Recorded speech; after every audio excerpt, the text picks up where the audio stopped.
भारतीय चित्रकला एवं मूर्तिकला का इतिहास। लेखिका डॉक्टर रीता प्रताप वैश्य, पूर्व आचार्य चित्रकला विभाग, राजस्थान विश्वविद्यालय जयपुर। शिक्षा मंत्रालय, भारत सरकार की विश्वविद्यालय स्तरीय ग्रंथ निर्माण योजना के अंतर्गत राजस्थान हिंदी ग्रंथ अकादमी जयपुर द्वारा प्रकाशित 37वां संस्करण 2022, प्रतियां 5500। भारतीय चित्रकला एवं मूर्तिकला का इतिहास। प्रकाशक राजस्थान हिंदी ग्रंथ अकादमी, लाट नंबर 1, झालाना सांस्थानिक क्षेत्र, जयपुर 302004। उनियारा शैली। उनियारा ठिकाना टोंक जिले में है। रंगमहल के भित्ति चित्रों में रावराजा राजेंद्र सिंह उनियारा के व्यक्तिगत संग्रह के लघुचित्रों, कुंवर संग्राम सिंह के निजी संग्रह तथा अन्य चित्रों के आधार पर उनियारा के चित्रों की अलग पहचान उभरकर सामने आती है। यही कारण है कि उसको जयपुर की उपशैली के अंतर्गत रखा जा सकता है। स्थिति: उनियारा जयपुर और बूंदी रियासतों की सीमा पर बसा है। बूंदी एवं उनियारा के रक्त संबंध अथवा वैवाहिक संबंधों के कारण उनियारा पर उसका प्रभाव भी पड़ा और शनैः शनैः एक नई शैली का प्रादुर्भाव हुआ, जिसे उनियारा शैली के नाम से जाना गया। कला संरक्षण: आमेर के कछवाहों में नरूजी के वंशज नरूका कहलाते थे। इन्हीं की वंश परंपरा में राव चंद्रभान 1586 से 1660 ईस्वी ने मुगल पक्ष में कांधार युद्ध 1660 ईस्वी में अत्यधिक शौर्य प्रदर्शित किया, जिससे प्रसन्न होकर मुगल बादशाह ने इनको उनियारा नगर, ककोड़ और बनेठा के 4 परगने जागीर में दिए। उनियारा ठिकानों के शासकों ने अपने संरक्षण में अनेक स्थानों को चित्रित करवाया। रंगमहल, 4 भुजाजी का मंदिर, जगत शिरोमणि मंदिर, रावराजाओं की छत्रियां आदि। राव चंद्रभान की 5वीं पीढ़ी में रावराजा सरदार सिंह 1740 से 1777 ईस्वी कला प्रेमी सामंत हुए, जिन्होंने उनियारा और नगर शहर में सुंदर महल बनवाए तथा अपने यहाँ धीमा, मीरबख्श, काशी, रामलखन, भीम आदि कलाकारों को आश्रय प्रदान किया। नगर और उनियारा के रंगमहलों के भित्तिचित्रों के अवलोकन से ज्ञात होता है कि इन पर बूंदी और जयपुर का समन्वित प्रभाव है। नगर पर जहां बूंदी शैली का पूर्ण प्रभाव है, तो उनियारा के रंगमहल के चित्रों में बूंदी और जयपुर कलम का प्रभाव विशेष दर्शनीय है। रंगमहल के रंग विषय वैविध्यपूर्ण हैं। कवि केशव की कविप्रिया पर आधारित 12मासा, राग, रागिनी, राजाओं के व्यक्ति चित्र तथा अनेक धार्मिक चित्र यहां अंकित हैं। राजाओं में राव नरूजी, दासाजी, चंद्रभान, फतह सिंह, संग्राम सिंह, सरदार सिंह, जसवंत सिंह, अजीत सिंह, बिशन सिंह, भीम सिंह तथा बूंदी के बुद्ध सिंह, जयपुर, कोटा, मेवाड़ आदि राजाओं के व्यक्ति चित्र अधिक सुघड़ता से बनाए गए हैं। धार्मिक चित्रों में कृष्ण लीला, राम दरबार, शिव पार्वती, विष्णु के विभिन्न अवतारों का निर्माण दर्शनीय है। अनेक पोथी चित्रों तथा लघुचित्रों के माध्यम से भी उनियारा उपशैली का ज्ञान होता है। रावराजा राजेंद्र सिंह उनियारा के निजी संग्रह का भागवत पुराण, रामायण उत्कृष्ट चित्रित पोथियों में है। राम, सीता, लक्ष्मण व हनुमान मीरबख्श कलाकार द्वारा चित्रित उनियारा शैली का उत्कृष्ट चित्र है।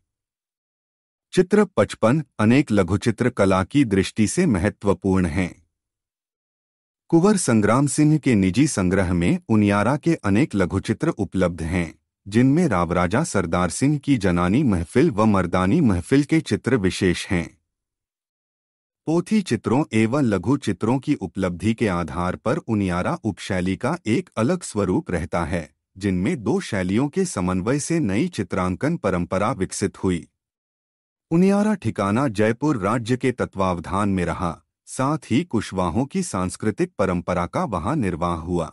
जयपुर शैली की शारीरिक बनावट, रंग योजना, वेशभूषा आदि का पूर्ण प्रभाव उनियारा उपशैली पर है। जयपुर के अनेक कलाकारों का योगदान भी इस शैली पर है।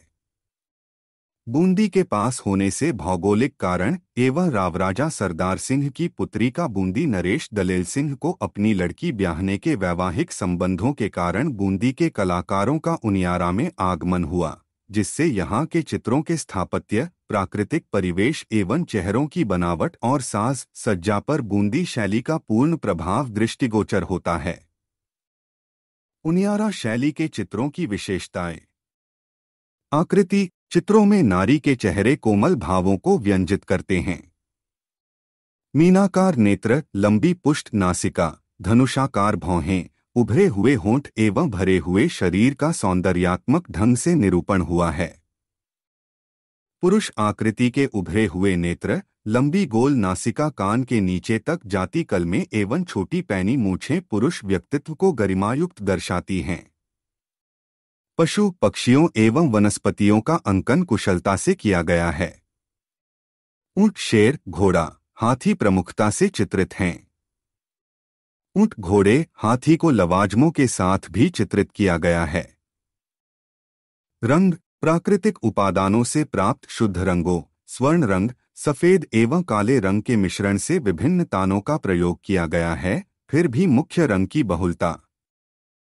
वास्तु। चित्रों में वास्तु एवं उद्यान का सन्निवेश है।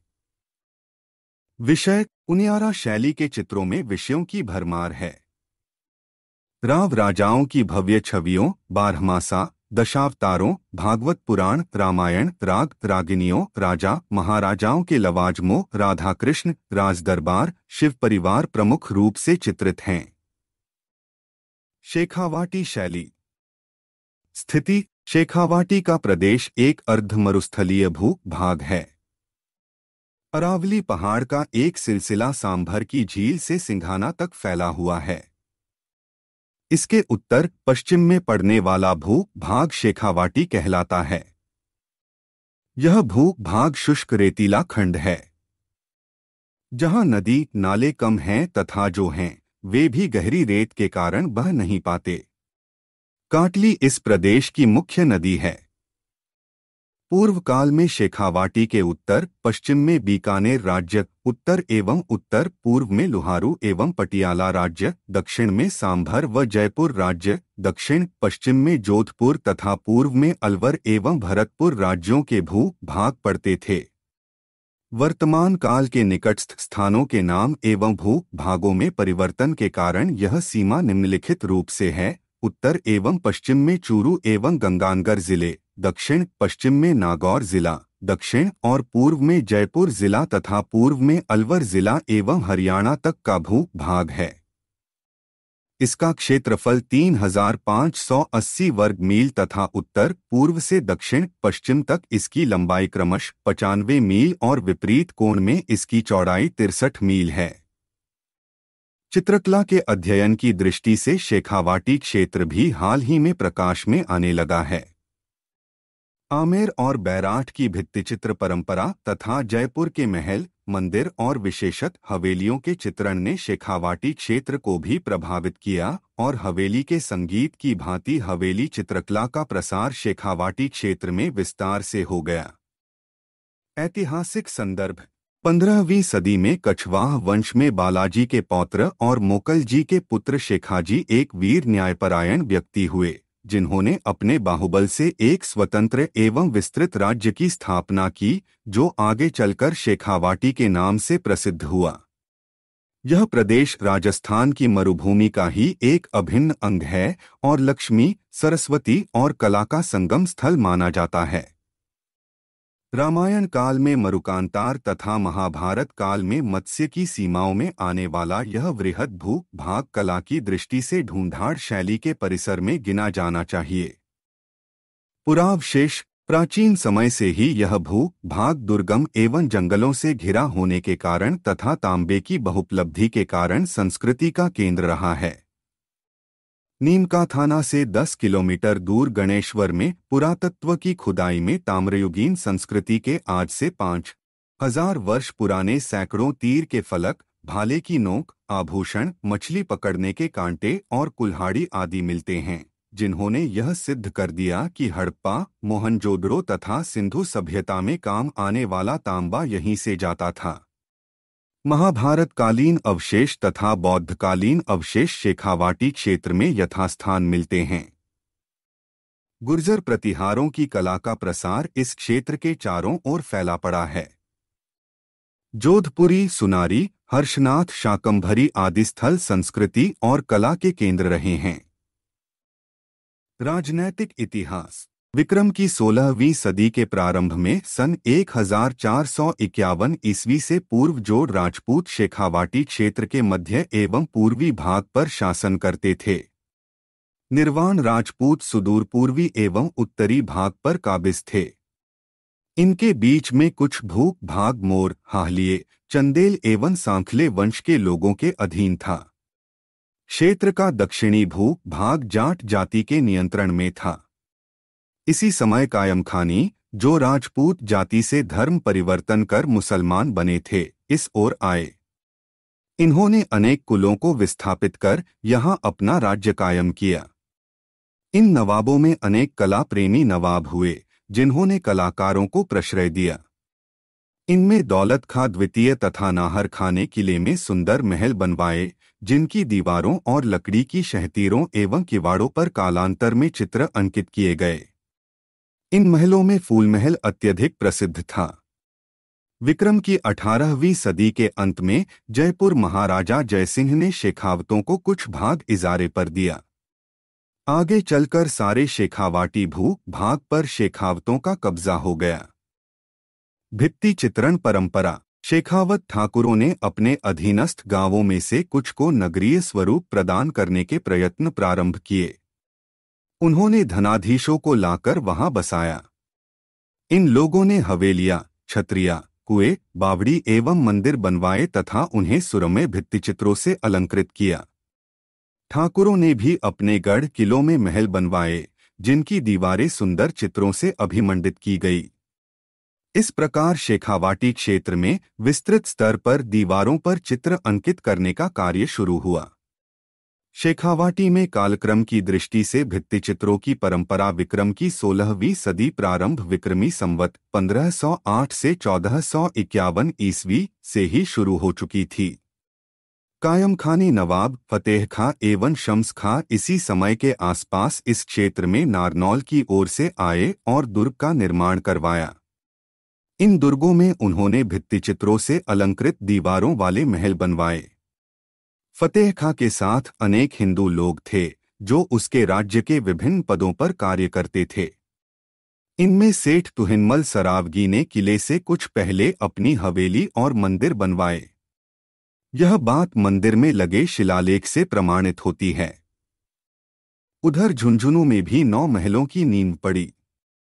धनवानों ने इसके पूर्व भी वहां सुंदर आवास बना लिए थे। इस प्रकार विक्रम की 16वीं सदी से प्रारंभ होकर यह कला आगे के काल में निरंतर पल्लवित होती रही। इनके पश्चात शेखावत ठाकुरों के काल में अनेक नए नगर बसे। इनमें डूंडलोद 1807 ईस्वी में, नवलगढ़ 1794 ईस्वी में, सीकर 1744 ईस्वी में, मंडावा 1812 ईस्वी में, बिसाऊ 1812 ईस्वी में, रामगढ़ 1848 ईस्वी में, लक्ष्मणगढ़ 1862 ईस्वी में, मुकुंदगढ़ 1916 ईस्वी में, सूरजगढ़ विक्रमी संवत 1838 ईस्वी में आदि अधिक प्रसिद्ध हैं। ठाकुरों द्वारा प्रदत्त सुख शांति के वातावरण में विविध कलाओं, विशेषकर भित्तिचित्र कला को निर्माण से ही माना जाना धनवानों से विशेष प्रश्रय प्राप्त हुआ। शेखावाटी क्षेत्र में चित्रकला का प्रादुर्भाव हवेलियों चाहिए। अंग्रेजों के राज्य की स्थापना के बाद यहाँ के सेठों ने अपना व्यापारिक क्षेत्र बढ़ाया। वे अंग्रेजों के व्यापार के सहभागी बने और अपने साहस और उत्साह के कारण लोटा और डोर लेकर घर से कोलकाता और मुंबई की ओर निकल पड़े। शेखावाटी 19वीं सदी के पूर्वार्ध से ही व्यापारिक केंद्रों में शामिल हो गया तथा वणिकों के बाहर जाकर व्यापार करने के कारण यह प्रदेश लक्ष्मी का निवास स्थल हो गया। इस तरह पिलानी के बिड़ला, नवलगढ़ के पोद्दार, मुकुंदगढ़ के कानोड़िया, बगड़ के बांगड़, फतेहपुर के गोइनका, रामगढ़ के रुइया तथा डालमिया, बजाज, जयपुरिया आदि बड़े औद्योगिक घरानों ने भारतीय अर्थनीति में अपना महत्वपूर्ण स्थान बना लिया। उन्होंने अपने अपने नगरों में बड़ी बड़ी हवेलियों, मंदिरों और छतरियों का निर्माण करवाया और उन्हें चित्रकारों से चित्रित करवाया। हवेलियों की रंगशालाएं तथा आंतरिक और बाह्य परिवेश चित्रकला से सुसज्जित है। गोइनका हवेली में सन 1850 ईस्वी का चित्र कृष्ण की 8 गोपियां एक हाथी के रूप में सुंदर भित्तिचित्र चित्रित मिलता है। चित्र 56 शेखावाटी शैली में विषयवस्तु की दृष्टि से विविधता मिलती है। असल में शेखावाटी की हवेलियों का निर्माण काल संक्रमण काल की देन है। देशी रियासतों का प्रभुत्व क्षीण होता जा रहा था तथा अंग्रेजों का कंपनी राज अपना विस्तार पा रहा था। शेखावाटी के सेठों का औद्योगिक महानगरों में संतरण तथा वहां की संस्कृति के आदान प्रदान ने शेखावाटी शैली को नई रंगत में ढाल दिया। विषयवस्तु की दृष्टि से यह जहां अपनी परंपरा को कायम रखे हुए थी, वहीं कंपनी शैली के प्रभाव को भी अपनाए बिना न रह सकी। विषयवस्तु की दृष्टि से शेखावाटी के लघु चित्रों को निम्नलिखित रूपों में विभाजित कर सकते हैं। बहुलता से चित्र बने हैं, इसीलिए धार्मिक, सामंती एवं श्रृंगारी चित्रों में वह परंपरा विशेष दृष्टव्य है। सामंती वैभव शेखावाटी के ठिकानेदारों के किलों एवं महलों के भित्तिचित्रों में तो विशिष्ट रूप से अंकित हुआ, पर सेठों की हवेलियों में तीज त्योहार, होली, दीपावली के जुलूसों का अंकन, शिकार, महफिल, नायक नायिका भेद एवं अन्य श्रृंगारी भावों का अंकन भी कम महत्वपूर्ण नहीं है। शेखावाटी शैली में सर्वाधिक विषय 19वीं सदी के बदलते परिवेश को अभिव्यक्त करने के लिए बनाए गए हैं। इस दृष्टि से 19वीं सदी के बदलाव, रहन सहन, नए नए आविष्कार और उनका प्रभाव आदि का अध्ययन इन चित्रों के माध्यम से सहज ही किया जा सकता है। इस प्रकार ढूंढाड़ शैली में शेखावाटी की कला का वृहद विस्तार होने के कारण आज इसकी चर्चा होने लगी है। राजस्थानी शैली के चित्रों की विशेषताएं। 16वीं शताब्दी से 19वीं शताब्दी तक विभिन्न शैलियों, उपशैलियों में परिपोषित राजस्थानी चित्रकला निश्चय ही भारतीय चित्रकला के इतिहास में महत्वपूर्ण स्थान रखती है। अनेक समकक्ष शैलियों से प्रभावित होने पर भी राजस्थानी चित्रकला का अपना महत्वपूर्ण व मौलिक स्थान है। निम्नलिखित विशेषताओं के आधार पर राजस्थानी चित्रकला के संविधान को ठीक प्रकार से समझा जा सकता है। 1. रेखाओं की बारीकी इस शैली की प्रधानता है। कम रेखाओं का प्रयोग किया गया है। रेखांकन कुशलतापूर्वक किंतु सरल है।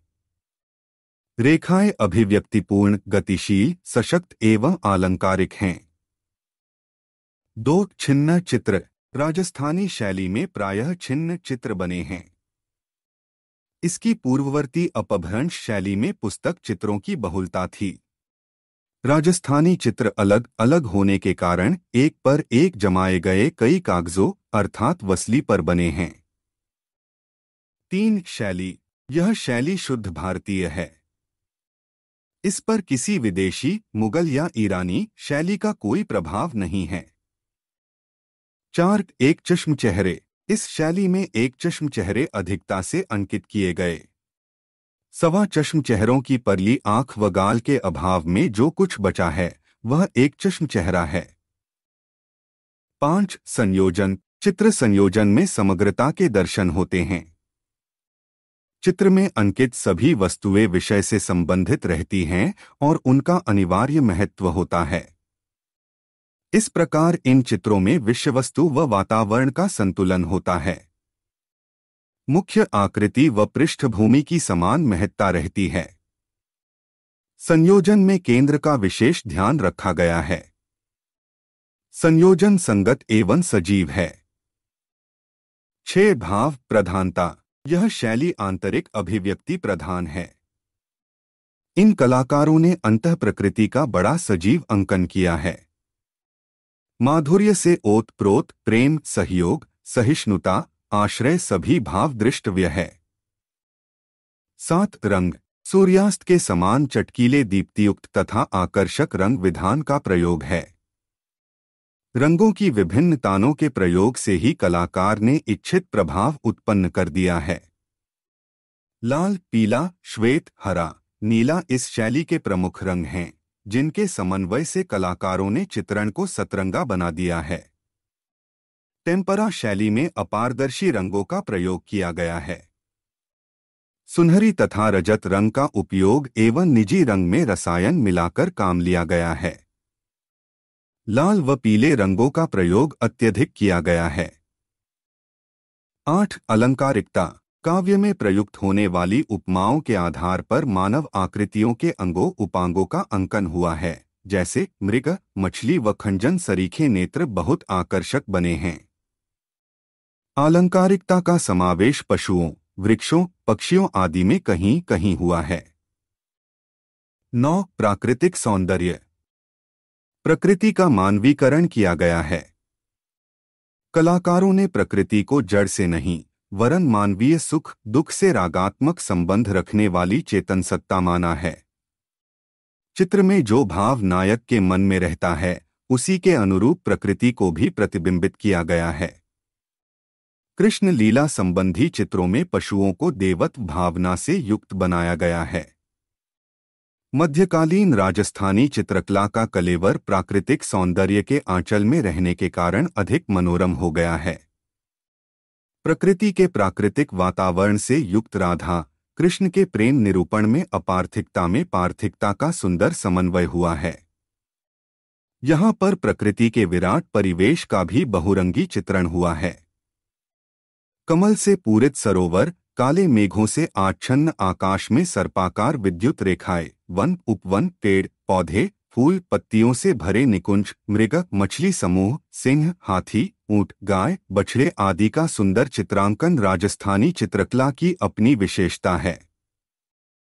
10. सामयिकता। यद्यपि इस शैली में परंपरागत नियमों का पालन किया गया है, तथापि सामयिक विशेषताओं का भी समाहार उनमें हुआ है। जैसे इन चित्रों में तत्कालीन वेशभूषा का ही प्रयोग किया गया है, कुछ धार्मिक चित्रों को छोड़कर। इसी प्रकार जहां कहीं पृष्ठभूमि में भवनों का अंकन हुआ है, वहां तत्कालीन स्थापत्य को चित्रित किया गया है। 11. सामान्य रूढ़ियों का लोप। राजस्थानी शैली की आकृतियों में व्यक्तिगत विशेषताओं का समावेश होने लगता है। इस दृष्टि से उन पर यथार्थता का प्रभाव है, पर वे पूर्णतः यथार्थ नहीं हैं। 12. जन प्रतिनिधित्व। राजस्थानी शैली केवल दरबार की कला न थी। मुगल दरबार की अपेक्षा यहाँ पर कलाकार अधिक स्वतंत्र था, इसीलिए राजस्थानी कला की जड़ें जनजीवन की सामान्य भूमि में जमी। यही कारण था कि राजस्थानी कला में गृहस्थ जीवन तथा लोक विश्वासों की सफल अभिव्यक्ति हो सकी। कलाकार दरबारी होते हुए भी जनजीवन से प्रेरणा लेने को स्वतंत्र थे। उन्होंने व्यक्ति चित्र, ऐतिहासिक घटनाओं एवं पशु पक्षियों इत्यादि का भी चित्रण किया। 13. साहित्य, संगीत और चित्रकला का समन्वय। इस शैली के चित्रों में कला के साथ साहित्य व संगीत का भी समन्वय हुआ है। चित्र में कृष्ण को नायक मानकर किसी राग का अंकन किया जाता था। चित्र के हाशिए या ऊपरी भाग में तत्संबंधी काव्य लिखा जाता था। 14. भक्तिपूर्ण एवं धार्मिक ग्रंथों से प्रेरित राजपूत चित्रकला में लाक्षणिकता की प्रमुखता है। उसका कारण यह है कि वह मुख्यतः काव्य पर आधारित है। उसमें रामायण, भागवत जैसे धार्मिक ग्रंथों से लेकर गीत गोविंद तथा रामानंद, कबीर, सूर, मीरा जैसे भक्तिकालीन संतों एवं कवियों के भक्तिपूर्ण काव्य कलाओं का सजीव चित्र दृष्टव्य है। 15. रोमानी कला। भक्तिकालीन संतों की रचनाओं का आधार तो लिया ही गया है, पर साथ में रीतिकालीन कवियों की काव्य रचनाओं को भी अछूता नहीं छोड़ा है। केशव की रसिकप्रिया तथा मतीराम, पद्माकार आदि अन्य रीतिकालीन कवियों की काव्य रचनाओं को भी राजस्थानी चित्रकारों ने अपनी तूलिका में रूपात्मकता प्रदान की है। इस प्रकार राजस्थानी चित्रकला का कलेवर धार्मिक होते हुए भी रोमानी कला से भरपूर है। 16. राधा कृष्ण के मनोरम चित्र। राजस्थान में वैष्णव धर्म एवं वल्लभ संप्रदाय का जोर अधिक रहा है। इस कारण राजस्थानी चित्रकला में राधा कृष्ण की मनोरम लीलाओं के आकर्षक चित्र अधिक प्राप्त होते हैं।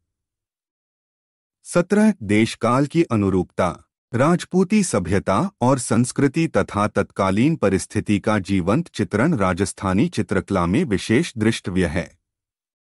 दुर्ग, प्रासाद, हवेलियों, दरबारों, मंदिरों में राजपूती वैभव बारीकी और सुंदरता से चित्रित किया गया है।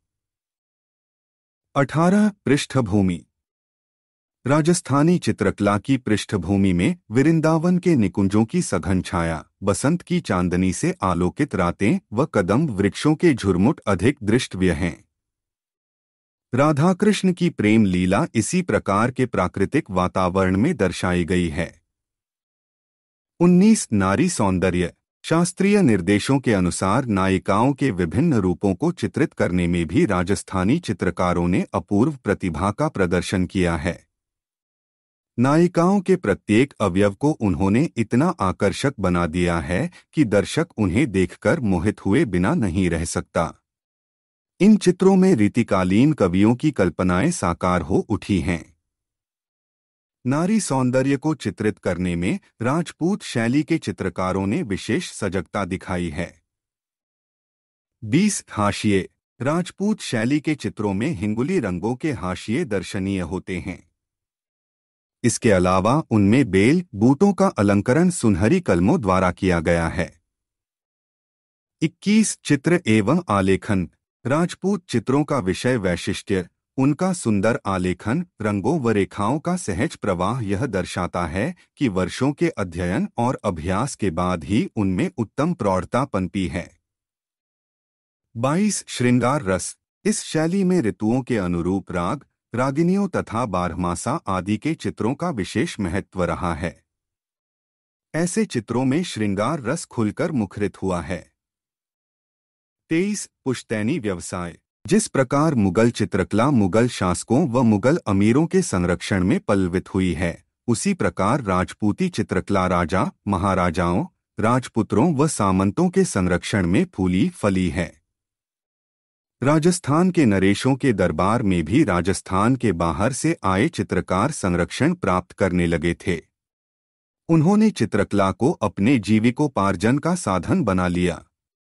इस प्रकार यह कला उनका एक पुश्तैनी व्यवसाय बन गया।